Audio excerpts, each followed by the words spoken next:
Welcome to the Stay Focused podcast, where we explore the highs and lows and everything in between of your favorite business owners.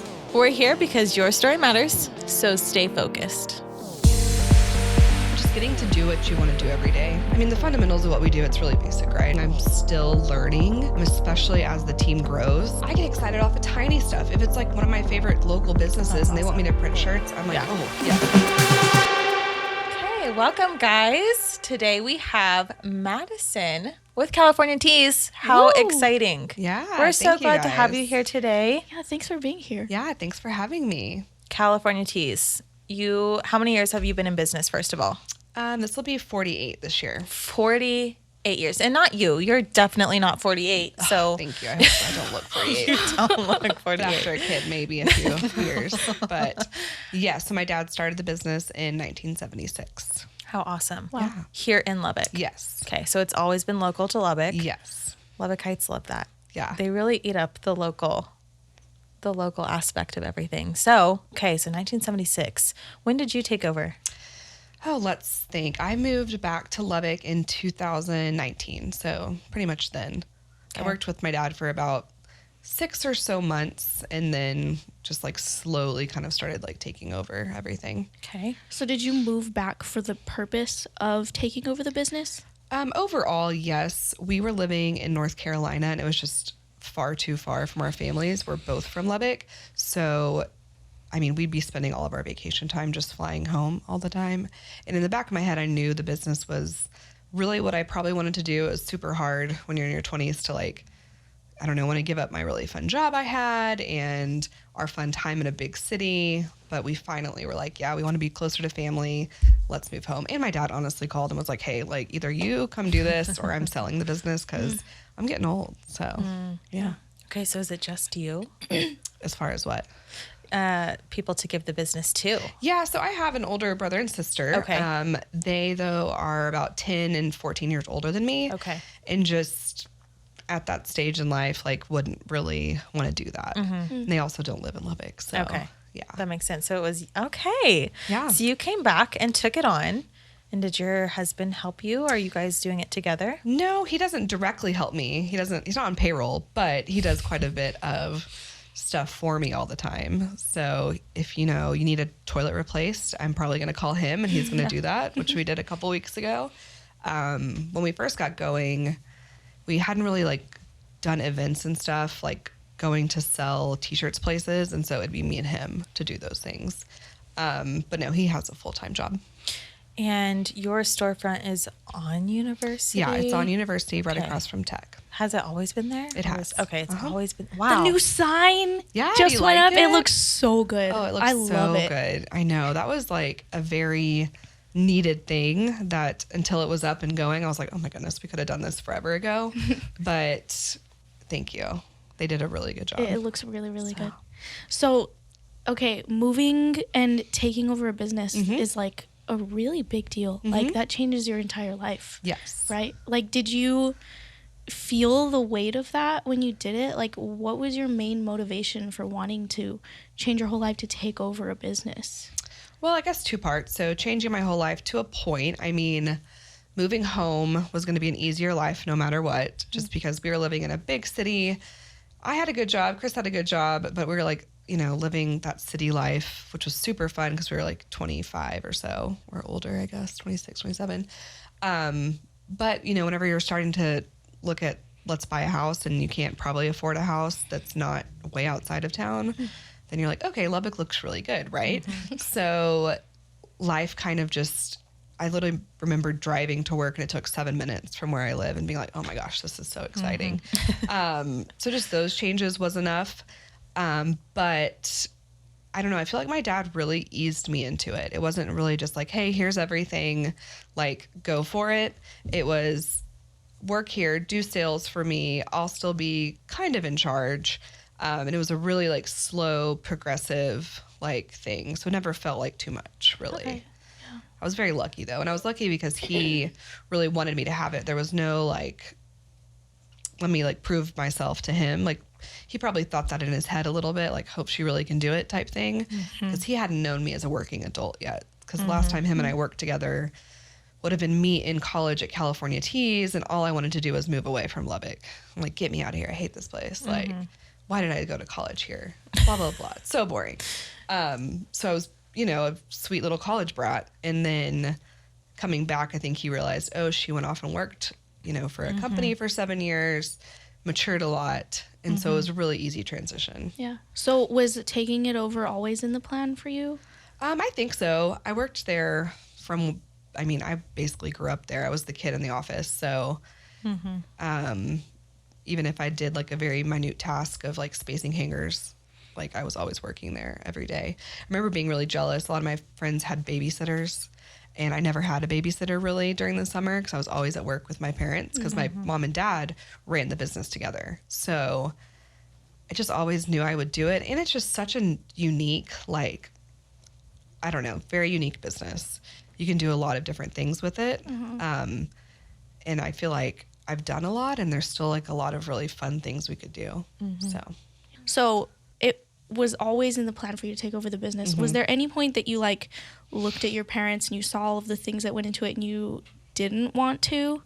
Probably. But I'm so old now. It's like, I don't remember, but I don't know. You grow up in a small business. And so if business is slow, then that it's not just like your parents have jobs that are steady. They risk, your life and their life to have their own businesses. So, January, February, I remember growing up was always slower. So no, you don't say, hey dad, can I go shopping? Can I get a new thing? Of course they did everything for me and more, but just like those real hardships, I feel like my parents never really, tried to hide anything from me. Like it was very much like realistic, which was nice. And I was a semi-only child, so I feel like my parents really treated me like I was more mature, or just, I don't know, they wanted me to know what was going on, which now as an adult, I respect that. And it did kind of make me understand like what I was getting myself into, Yeah. What'd you ask? Is that the question you asked? Yeah. Yeah. I think so. So it seems like you were really well prepared from the get-go, which is not something that we hear a lot. Yeah, actually. you had a lot of insight. You watched. That's the thing that I think separates you two, is you got to watch it be done. You saw the hardship. You saw the long hours. You were in the shop with them when they were there. And I feel like that also helps you, or maybe had helped you appreciate it just a little bit more. And then you took it on. You're like, here, I know what to do. Here's how I'm going to do it. Here's what I saw that I think could be done better. Man, you had knowledge from a very young age on how to run a company. Overall, it's just all I saw. So it's kind of what I knew. But I will say, the fundamentals of what we do, it's really basic, right? It's like design, print, like deliver type thing. But I learned a lot in my last job I had. I was in a very like high volume sales role. And I feel like that's how I really learned to like turn over business and like get it done. But there's a lot of stuff I didn't know, like getting into this. So a lot of stuff. Like what? Oh my gosh. So basically, I don't know. I didn't have any like management skills necessarily. And that's something I'm still learning. Yeah. Especially as the team grows. That's something that my dad didn't necessarily prepare me for because he had a really tight team. But he also always tells me, like, I never really wanted to be a business person. I just wanted to do something I enjoyed every day. Yeah. And have it be enough to provide for my family. So, whenever I get in there at like age 28 or what have you, I'm like, let's go, let's do this, let's increase sales. So with that comes more growth and like a lot faster, and just a newer, younger person taking over, you're going to see some growth and everything. So growing a team, hiring was like a total thing, which I understand why people outsource that now, because it's very hard to hire the right people. And as we alluded to, like, you can make some misses, like a lot. And, hiring's hard, firing's hard. Yeah. So that whole, the HR part of a small business owner is like super hard. Because you're everything. Yeah, because you are HR. You're not qualified to be HR. You don't have a degree in I HR, don't have a but degree. I have no training in HR. But that was a huge wake up call for me. Of course, it was Jared, and he's like, "Congrats on working here. This is what you're gonna do." And I'm like, "Okay, it is a whole thing." Yeah. And when do you like the design aspect of being where you're at, or do you like the ordering part? Like, what is your main job? My main job, LOL. So my main job is really just to keep things going, right? Yeah. So right now I'm like definitely the salesperson, if you will. And that's what I like. I like the sales and marketing the most. I'm not a designer. I have good taste, but I can't put it into real. Thank goodness for graphic designers. But I like, is that what you do? Yeah, she is. Yeah. Good for you. Yeah. Good for you. Oh my gosh, I wish, because it is frustrating not being able to put something out there, but it's in your head, you know? And it's super frustrating for a graphic designer to listen to someone like me. Well, that's why we explain. Exist. That's why we exist, because like, okay, AI can make anything now, right? Yeah. And I saw a thing that said AI is not going to take graphic designers' jobs because people would have to accurately describe what they want. That's a great meme. So, I mean, that's like a huge part of my job. Yeah, is like to accurately describe what you helping want. people's vision come to life, even if they don't know what it is. Yes, and that's me as like the salesperson middleman, is getting that done. I just enjoy the sales part. I love making a sale. Like, I get hyped off of like $200, like that I didn't know that was going to be in the door, like in the books that week type thing. So my goal is to do more of like that outside sales. Right now I'm a little bit stuck inside. So 2024 is kind of when I'm trying to like get out and do that. Yeah. How many people do you have working for you? Yeah. So about 8 full-time and then about 3 part-time. Wow. Yeah. That is majority of people are in production, which that was kind of last year's goal, was to beef up my production team. I went through this training with what's called Made Lab. It's an industry specific thing for screen printing. And they created the first R&D facility in Fort Worth for screen printing. So they have a facility next to a really big, well-known print shop in Fort Worth where they can test all the new machinery, all of the new like technology behind screen printing, embroidery, things like that. And so with that, they started consulting with businesses. So I signed up. They accepted me. I had to apply. They accepted me. I did have to pay for it. So it wasn't like a freebie or anything, but you had to apply and pay for it. I had to apply and pay. So it's like, it wasn't you're just like thank you for choosing me. Yeah. So they came in and pretty much evaluated my business. Like, and they came in Lubbock to like look at it for a week and see how production rolls. Cause I told them, I was like, I'm at this point, I've had a lot of growth, but I don't really know like what my next steps are. Yeah. And as much as I grew up in the industry, I really only knew California teas. I really didn't until the past few years understand that this is a huge industry. So they came in and told me what to do. A big part of what they told me was you need to define roles in production. So, when you're a small business, you're used to having a jack of all trades working for you. That's great. And it's awesome for people to know how to do more than one thing. But when you're rolling and you need to print thousands and thousands of shirts, everyone has a role to get it out. So that was my biggest thing, which had me hire quite a few roles this year. Awesome. Wow. That is so cool. I want to rewind a little bit to the start of the business. Like, did your parents tell you what their motivation was from the beginning, where they got the name from? Yeah. So my dad started the business prior to being married to my mom. There's a large age difference. And he basically would go to California, concerts, things like that, and was just inspired by, on the boardwalk where they print t-shirts, like heat press t-shirts. He pretty much probably looked at them and was like, this is the lifestyle I want. Like, this is chill. Like, let's print cool band t-shirts. So that was like fine and dandy for a while. And then he kept getting people inquiring about like custom stuff. So you can't just do custom like heat transfers and stuff like that. So he learned to screen print from there. Wow. And then it just kind of like went. Huh. That's so fun. Okay. This is going to be a dumb question. Screen print. What is it? Yeah. Okay. Tell me what it is. Yeah. So screen print is the process of It's like I'm a visual person, so if I had a machine, I could show you. So basically, it started being manual, so they didn't have automated machines back then, whenever it started. And it can be on textiles, it can be on paper, it can be on a lot of different mediums, but it is the act of like pushing ink through a screen. So screens are made out of mesh. You burn an image into a screen. So say you had your Story Matters, we would print that out on film, use an exposure unit to burn the image, wash out the image, and then you can print or push ink through the screen, and it comes on the shirt.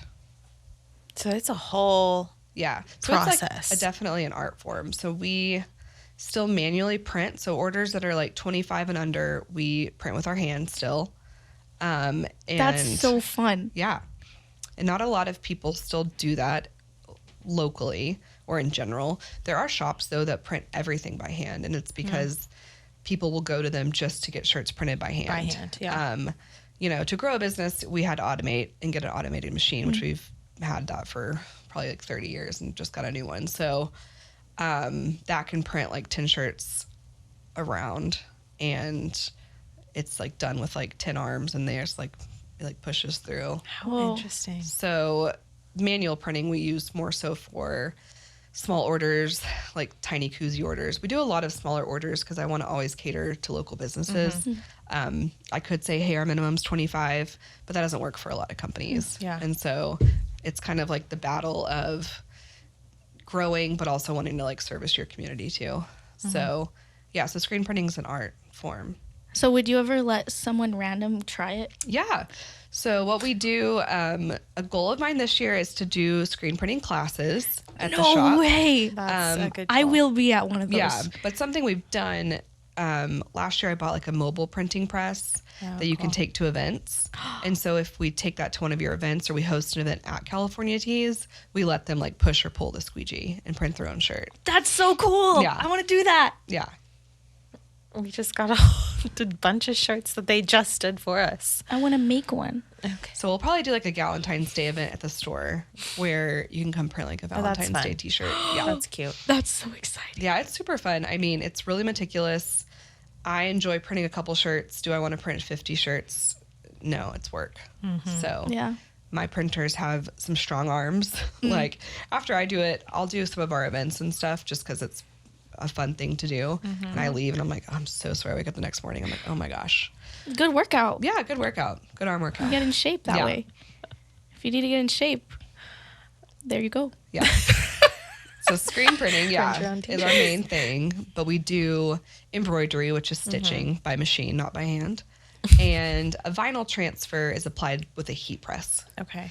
So we do that for like one-offs. If you want to come in and put like Savannah on a shirt, we can just do that for you. It's more just like custom. If I put Savannah on a shirt, can I wear that to work every day?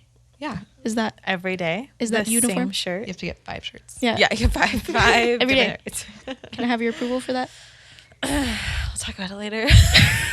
She wants to talk about it now. So She's like, wait. everybody has my answer. Yeah, she's like, wait, ask in front of the t-shirt lady. Yeah. Okay, I got it. So,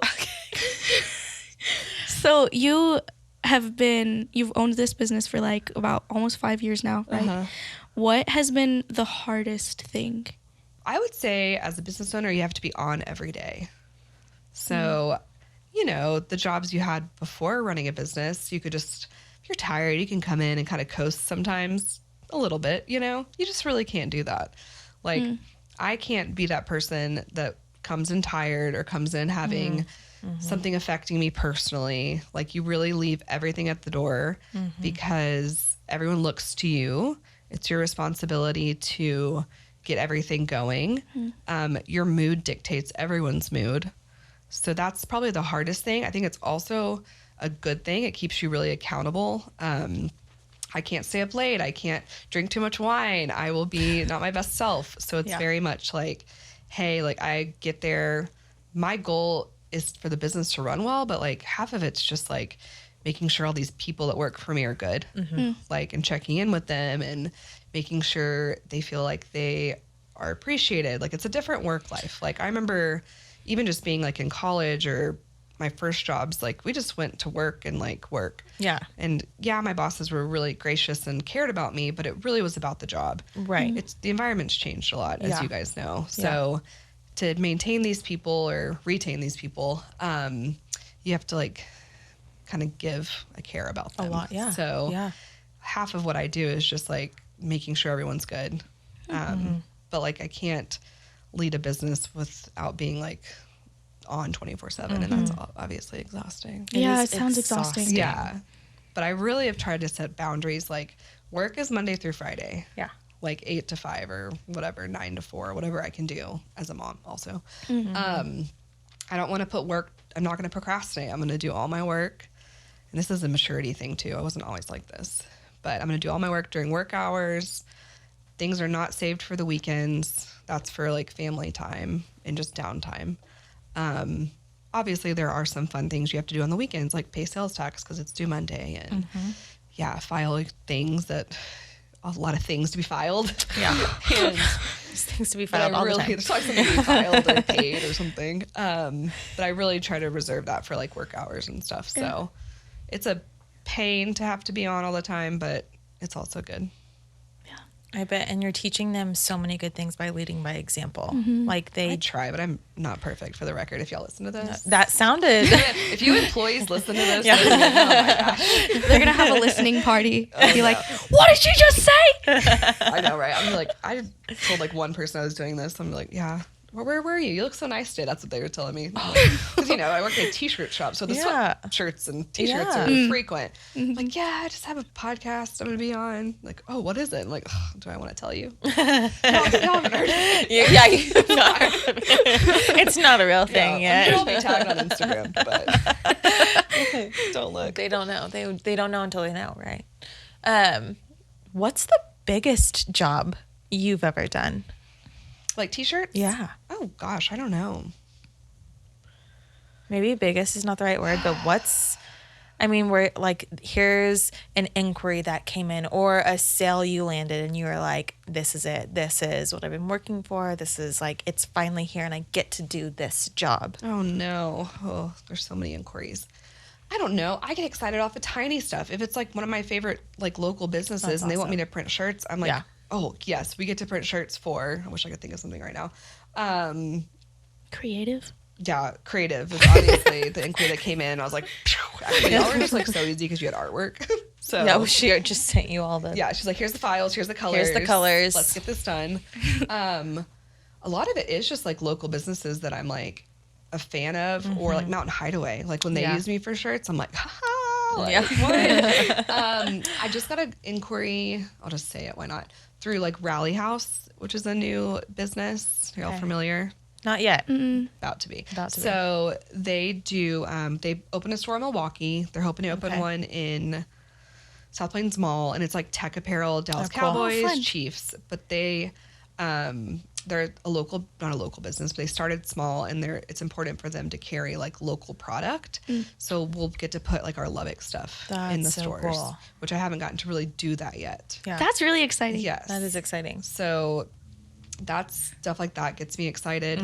When people order and like copy our designs that like I've come up with, like we'll do like anything like Lubbock in my store or like the tech stuff we put in United, people will take a photo of a United t-shirt that we've printed and send it to us and be like, hey, I want to do this for like Monterey High School.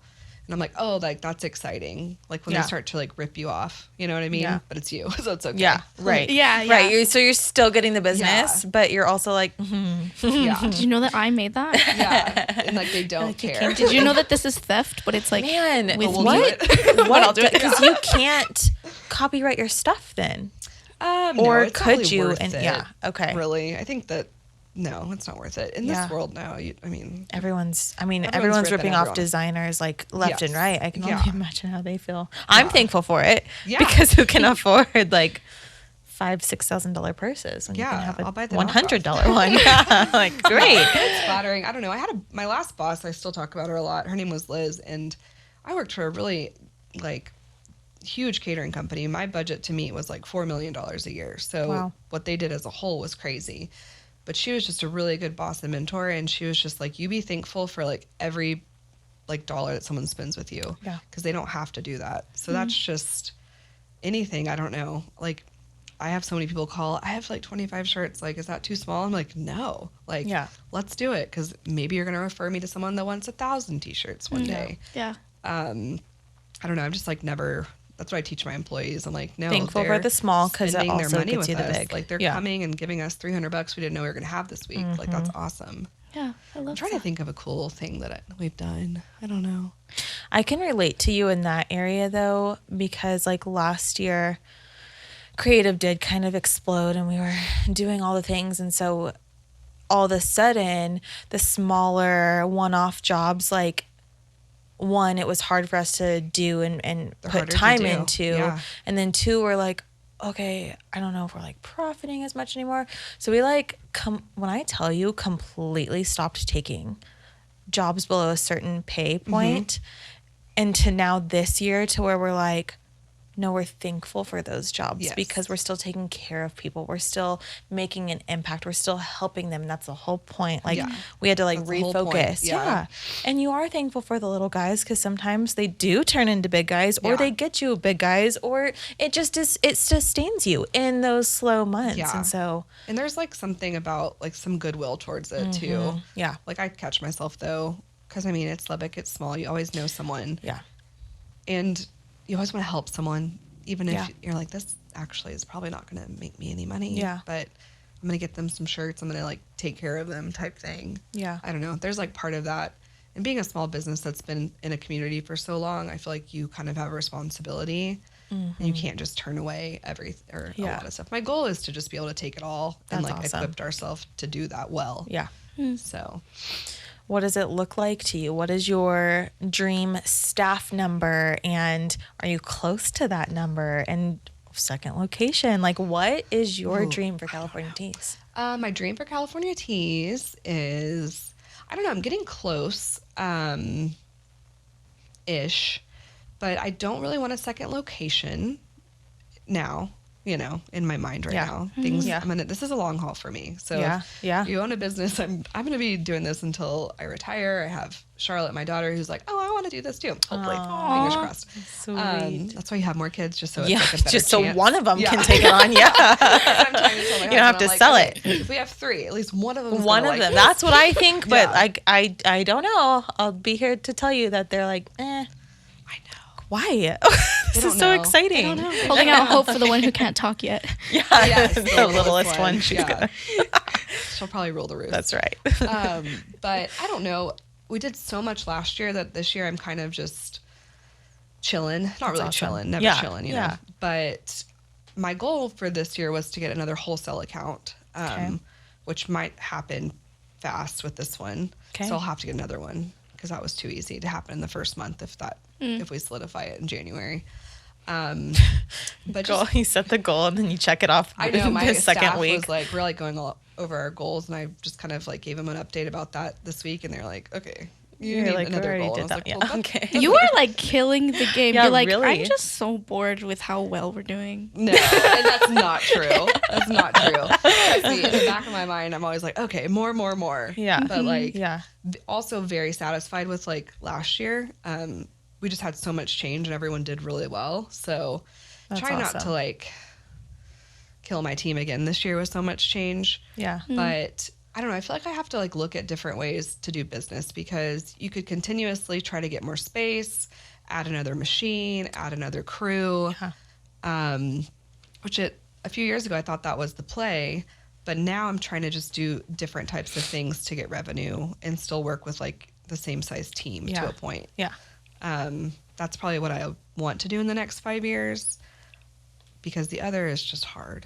And I feel like whenever I'm trying to build my family, that's like not the right time to do it. Yeah.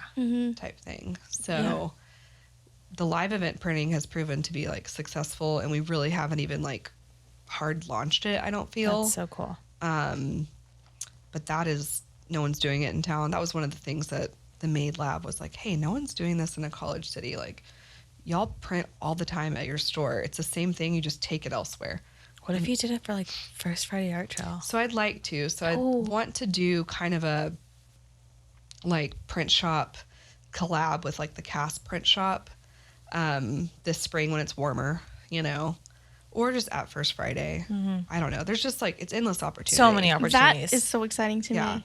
I want to be at those events. Yeah. We've done really fun ones. Like we have like a Galentine's Day coming up that might be for like a church girls group. And they'll like have like a speaker, and then they'll get to come print their own Valentine's shirt That is cool. type I like thing with their own design. Like it's fun because we can bring designs, or, you know, they can do their own. We did a really cool recruiting event with PricewaterhouseCoopers last fall. So we hosted it at California Teas, which my background's events. So getting to these events like really scratches an itch.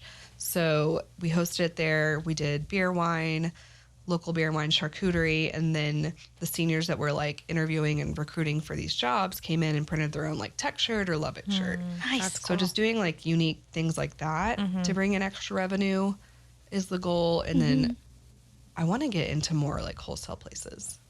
So Yeah. So what in all of this has been the most rewarding thing for you? just getting to do what you want to do every day. It's like selfish, but being able to have a baby, and as stressful as owning your own business is, because you are responsible for everybody's paychecks and all the things in life. It's like you have a baby plus 10 other kids. Oh, totally. So one of my greatest employees, Ray, is a mom of two, the one with the girls same in age. And she's like, Madison, I'm telling you, it's just like having kids. Like everything you do here is just making you a better mom. Like, I'm like, yeah, but my kid doesn't talk. So it's been easy. Yeah. But just being able to have a flexible job that is within 40 hours a week, and that being like enough type thing. Yeah. So have you ever wanted to give up? She's like every day. Totally. No, I'm like thinking my husband would be like, yeah, whenever you come home and you're like not happy about it. Yeah, I get stressed out pretty easily. A little type A. So when things like, if something's like slow and it's like slow for a day, it like stresses me out. But then the next day it's like super busy, you know? So yeah, I don't know. I've had like, my dad is a big part of my life. And so he had like a kind of a fatal accident in October. And so really unexpected, fell off of his bicycle. Like he's fine-ish, but he pretty much just like went to the ICU for like 2 solid months. And so I went from like him as like my confidant every day to like talk to, even though he doesn't really run the business per se, to not being able to talk to him for 2 months. So that was like probably like a rock bottom for me. Yeah. But it also did give a lot of confidence to know that I can do it, because I really hadn't had to do it on my own, you know? Like his role was, he pretty much on Wednesdays would pick up paychecks and drop them off, because we're not doing direct deposit yet. Still just a paycheck. And then he would pay like my 3 vendor bills once a week. And that's what kept him going. And he's a very active guy. And so he wanted like something to do, never fully retired.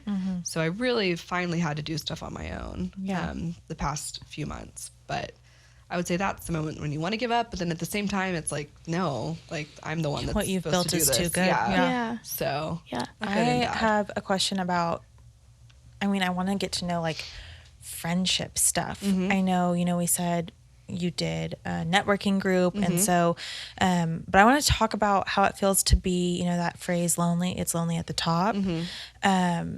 Personally, I've lost friends being a business owner, and then you find like in seasons of life, well, now you're a mom and you're a business owner. That is such a minority, I think, and a woman. Like it's a small select group of people in Lubbock that are doing what you and I are doing. Have you had hard friendship breakups? Have you had I guess I'm trying to find the right word, like Like I what it don't looks know. like. How has that impacted you? I wouldn't say any like friendship breakups, but it's just different. So you can't relate to people as far as the business side goes. As a mom, you can, but at the same time, a mom who owns a business, like you said, it's a very different type of thing. Even with your husband, who, like my husband, who doesn't own his business, like he's high up and is responsible for it running, but at the end of the day, it's not his. And so it's not the stresses of a business on him.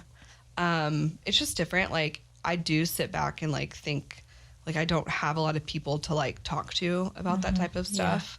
But yeah, it's different. It's definitely like not isolating. It doesn't feel like miserable like that, but you are like the only one. Yeah.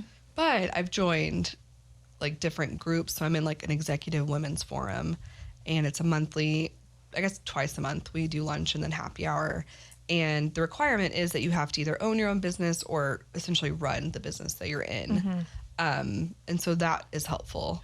And they're older than me by probably 10, 15 years. So being able to see like what it's going to look like one day once their kids are all probably graduating and stuff, that's really cool. But it is a different phase of life for them. But through that, I've met like my friend Katie, who owns Lily's Bridal. So she's like in the same kind of like life that I'm in, you know, owning and managing your own thing. And then she has 2, maybe under 2 at this point. So it's a different, and as a woman, it's different. It is just very different. Yeah. That's why I would join the networking groups that were smaller. 'Cause you want to find like a smaller community. Yeah. But I do feel like there's still like a need for something. I don't know if it's, for lack of a better term, like millennial moms running businesses. Yeah. I just am thing. always like craving someone who gets it. Yeah. Someone who understands. Yes. Besides my sweet team who's like, oh my Yeah, they can only handle so much. they're like, you're not supposed to trauma dump on us. Yeah, Like, you work here every day. so I was just wondering how that was mom for and you. dad are fighting. Oh, I know. You guys were like laughing so hard this morning, and it was so We were cute. fighting yesterday, and I was so mad yesterday, and then we were laughing this morning. That part's like the hardest. Like so my parents were like that. So, and they're polar opposite people. Yeah. So I think, I don't know, Chris and I were very similar, very opposite. I have wanted so badly for us to work together. I think we could kill the business together. But he's also really smart and does really well at his job. And so the better he does, I can't afford him. I'm like, are you sure? Like, but I don't know. It is hard because that's one thing that bothers me is knowing how well we could do together and how much easier my life would be personally if he was like a part of it. Yeah. That's the thing that's different between me doing this versus like, I tell my mom and dad all the time. I'm like, y'all had each other at least. Yeah. You know? Yeah. Like for at least the kid part. So Throw in a kid or 4 and it makes it challenging. a kid or 4. What would you say to someone who either like wants to get started in their own business or like is about to or wants to take something over like you did? Like, what do you wish you knew that you would tell them to make this journey easier for them? So I can't really say I started my own business because I took over an existing business. My dad says, though, it is still a startup because you're totally like new to this, basically, in a way. I would say just like work a lot in the beginning and do like sales. Like sales, if you just push it, it'll get you all the fun things you want. It'll get you that sign. It'll get you your building painted. Because whenever you get into a business that's been around for a long time, or my parents were kind of at like a standstill because 5 or so years ago, things were really changing. Like Instagram, huge. Like my dad's 78. Like social media, he was just like, I don't know what's going on. Like he's always, if I had to do anything new, are you marketing it? Is it on social media? Like just work really hard, do all sales for a long time, and then you'll start making like those small updates and like changing things. But any type of like young person coming into a business that's been around for a long time is going to make waves. One thing I did that a lot of my local competitors don't do, some do, but like putting yourself out there and like putting your work out there. So what I like to do is like, okay, if I want to print more t-shirts for businesses like this, like I'm going to show them that I'm already doing that type thing. But a lot of just like working a lot in the beginning. Okay, what is the craziest or weirdest thing you've ever printed on a t-shirt? Oh, I can't say it out loud. There is some weird stuff. Okay, so you know who walks in our store all the time. Random people. We're a retail store. That's like the funniest part of the whole business. And I tell my girls that work for me, my college girls, I'm like, this is going to be the biggest social experiment you'll ever have. Like people from all different walks of life come in and want something super crazy on t-shirts. Like I have something I can't even say out loud. Oh my goodness. Like it's crazy. Okay, what can you think crazy. of something that you can say out I'm trying loud? to think. Like something weird? She's like, they're all rated R. I can't think of Well, it's either like super basic or rated R, right? Oh So my have you ever goodness. turned anything away because of that? Yeah. Yeah. Yeah, I have. It's like you want to take someone's money that's going to put something so bad on a shirt because you're like, at least pay me for it. Yeah, But yeah. you're also like, wait, I have a moral compass. And Yeah. they're going to walk around town and be like, I got this at California Tees. And you're yeah. like, oh, awesome. Yeah. No, we had someone like last week that came in, and he comes in a lot, and he's one of our locals, and he wanted something bad on a shirt. Never pays for anything, but just makes us take their order. It's just... What a weird situation It's- that already is. Oh, yeah. And then you know what happens? He steals a cop car and is on TV. Yeah. Was he Not wearing the shirt? in California T-shirt didn't buy a merchandise? shirt. Oh, okay. He didn't buy anything. You're like, never he buys took that something, too. but Yeah. He comes in and kind of tells us ideas. Oh. 2 days later, it was on the news, guys. He stole a cop car from the Food King and drove to tech and fake arrested a student. Y'all, it was on this news last week. Dang, I'm so glad he wasn't wearing one of your shirts. Or maybe not. I don't know. Oh For my advertisement. goodness. Right. Look, that's my shirt. Yeah. Oh my God. So We can't keep talking about this guy. He's gonna come for us. I think he's hopefully in jail right now. It's like downstairs right now. Like, wait. I mean, people say the nastiest things. That's just how I feel. Yeah. Yikes. There is weird stuff. Like people get weird, funny, mug shots. So college Yeah. kids love their mug shots. College boys love to come in and put a mug shot on their shirt of their friends. Yeah. Like a big thing right now is like naked girls all over shirts too. Oh, I haven't You gotten seen that? Okay. I don't Let me think I know when can you do get that. it because it's very odd. I have an order to place actually. Yeah. Yeah. It's for Eden. Yeah. Oh no. So yeah, that's a no. Okay, so Is it for Jared or what? no, it's for you. Okay. You brought it up. Time will tell. Okay, so I think now is the moment for you to give your pitch. Yeah. That camera is yours right there. Oh, Tell what- people where to find you, how to Just get Instagram t-shirts from you, handle. Instagram, online. We're at 1611 University Avenue, right across from Texas Tech. We do screen printing, embroidery, and we have a retail store. You can shop Monday through Friday, 9 to 5:30. Okay. Yeah. Website? www.shopcaliforniatees.com. Okay, awesome. Thank you, Madison. Yeah, you thank you for guys. being That was here. fun. It's been so good. You were a breath of fresh air to talk to. Oh, It's- great. Yeah, You really were. really. You've got a story. It's awesome. Thanks for listening to this episode of the Stay Focused podcast. You can find us on YouTube or anywhere where you listen to podcasts. Make sure you follow us on Instagram at stayfocused.creative, and remember that your story matters, so stay focused.